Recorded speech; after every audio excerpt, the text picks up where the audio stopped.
Здраво! Најпрво ќе зборуваме за љубовта и срцето. Мислам, кога ќе го слушнете вашето срце, каков звук мислите дека прави?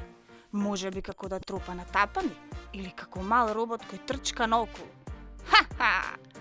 Ве молам да ни се представите и да ја започнеме нашата втора епизода на Детски светови. Здраво, јас сум Нона Живковска, во ДКЦ сум дел од драмската секција. Здраво, јас сум Вида и многу сакам да глумам.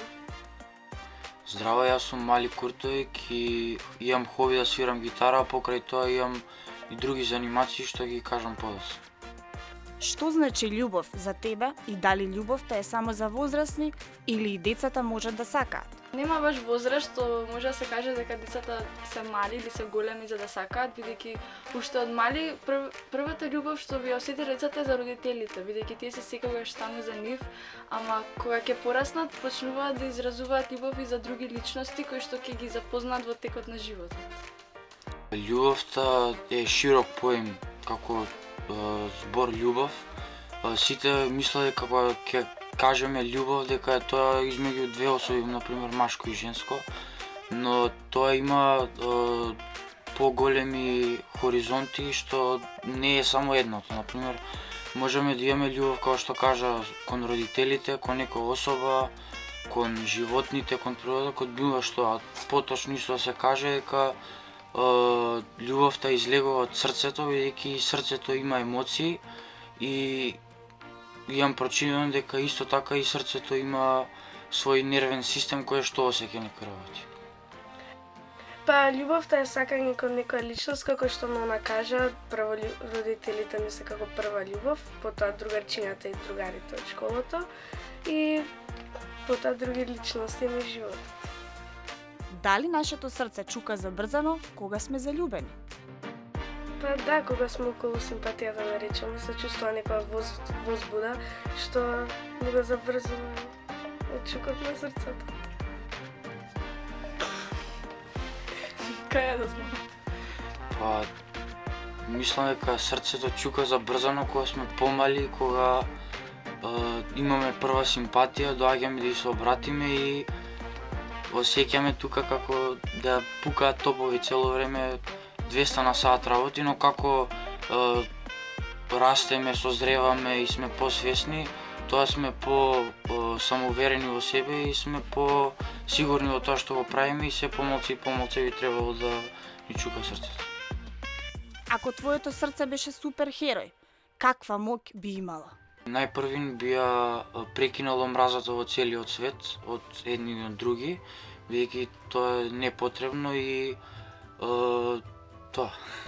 Па да спасува животи, нешто така.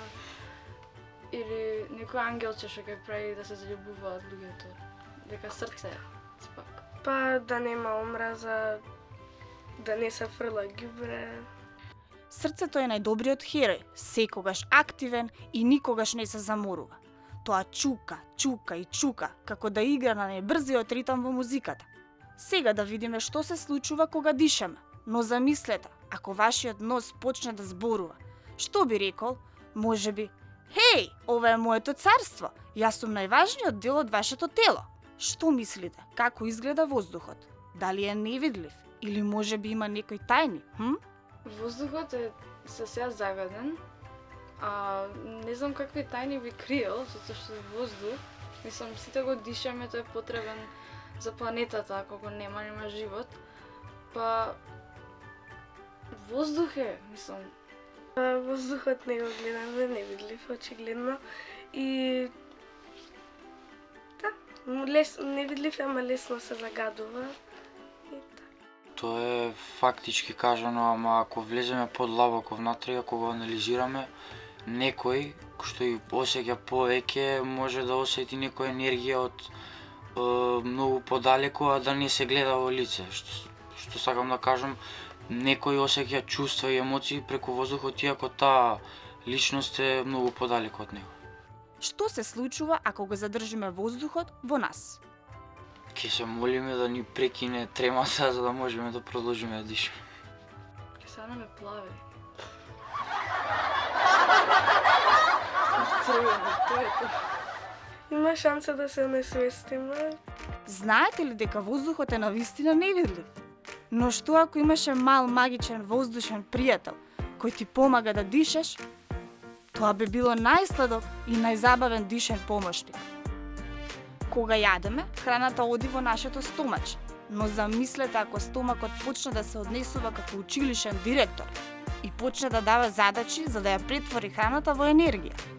Кога сте среќни, дали чувствувате нешто во стомакот? И како ќе го опишете тоа?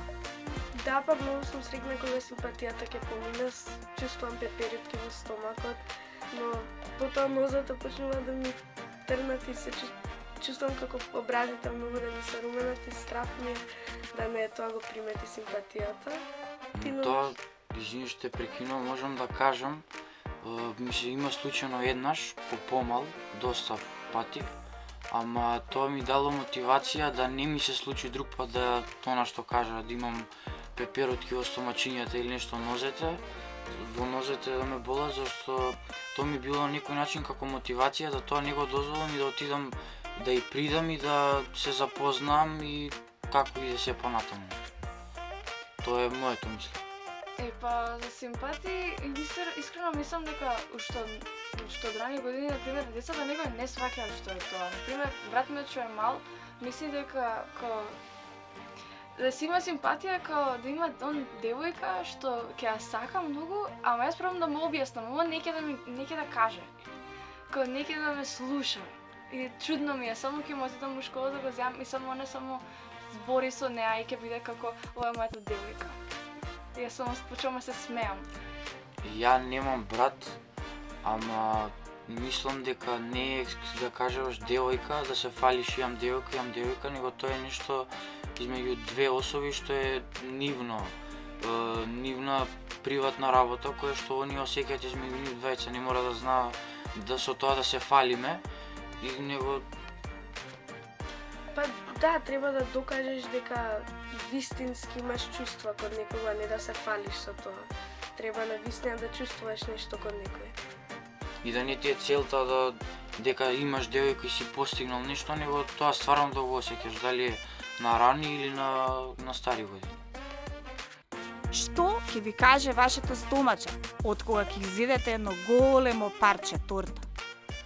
Ќе ми каже престани. Каже како доста ти беше. Ке рече ме боли многу.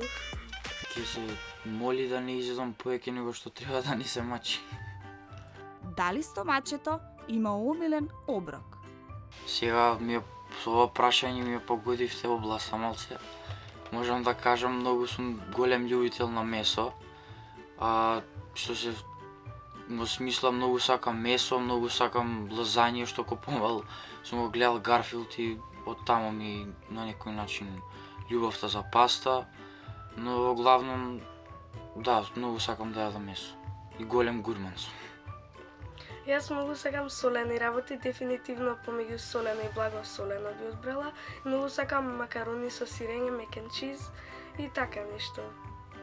Па јас сакам многу различни како видови храни. Прво ми е суши омилено, па пица нормално. Шпагети, некои видови со морско ми се бави и такви некои работи.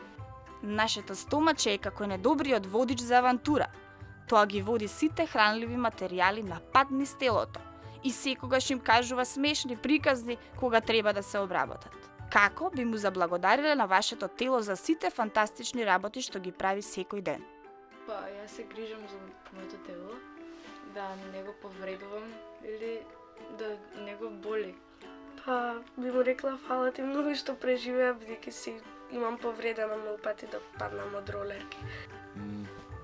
Па ако можам да кажам дека тренирам, со тоа можда би го мачам телото, но подоцна после сите тие маки има и резултат, бидејќи тоа тело ме користи уште поубаво после тоа. Нашето тело е чудо на природата, без разлика колку е смешно или чудно. Треба да го сакаме, да се грижиме за него и да му дозволиме да се одмори. Оние смешни работи кои ги прави, баш тие го прават уникатно.